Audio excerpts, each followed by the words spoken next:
are dealing with diabetes. Because a lot of folks think that fruit is off limits. They're like, oh man, just recently diagnosed. Oh, gotta give up the grapes, gotta give up the berries, gotta give up, gotta give up carbs altogether.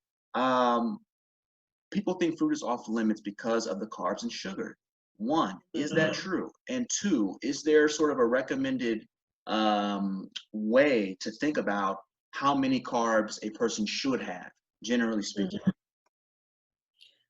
So to go ahead and answer that first question, that's a fallacy that you have to give up fruits. And I've heard it many a times like, oh, I can't eat the banana.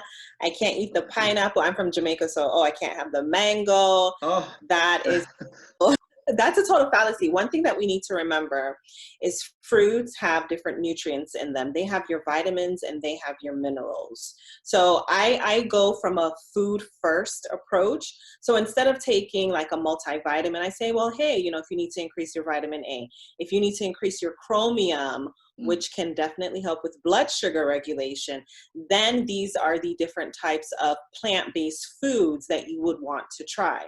So something that I like to tell people, anything that, and I don't want to get religious, y'all don't want me preaching today, but anything quote unquote God made, it is okay. The problem becomes when we get into those highly processed, highly refined foods.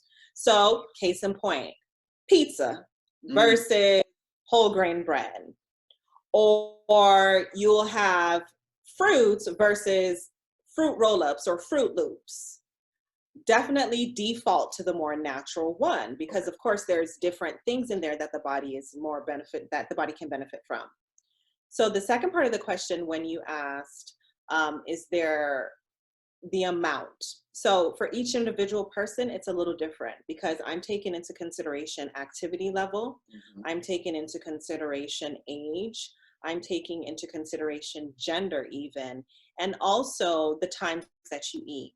So when someone comes to me for, it's called a nutrition prescription, I look at all of those factors. And depending on what our goals are, if you want to lose weight, or if you want to improve kidney function with that, or if you want to reduce your risk of cardiovascular issues, then I may give them a nutrition prescription that says, hey, have 2 carbohydrate servings at each meal, or 3, depending on who they are, their schedule, their needs, their energy expenditure. So there's a whole myriad of different things that goes in there. So it's not really a one size fits all approach, but I would definitely need to look at all of those factors. Okay, perfect. Because if I'm hearing you correctly, it sounds like you're saying that you can eat the fruits, folks. You can eat the fruits. You can have the fruits. The carbohydrate is not off limits.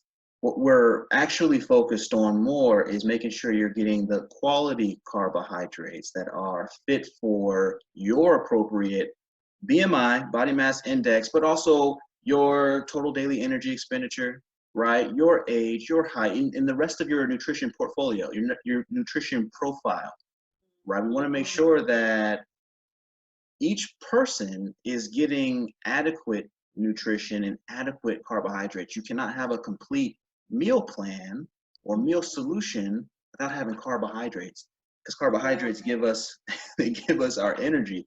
We just want to make sure those carbohydrates are of the divine kind, right? The ones that God made, the ones that Right. come with phytochemicals, phytonutrients, and that are also going to be infused with plenty of fiber as well.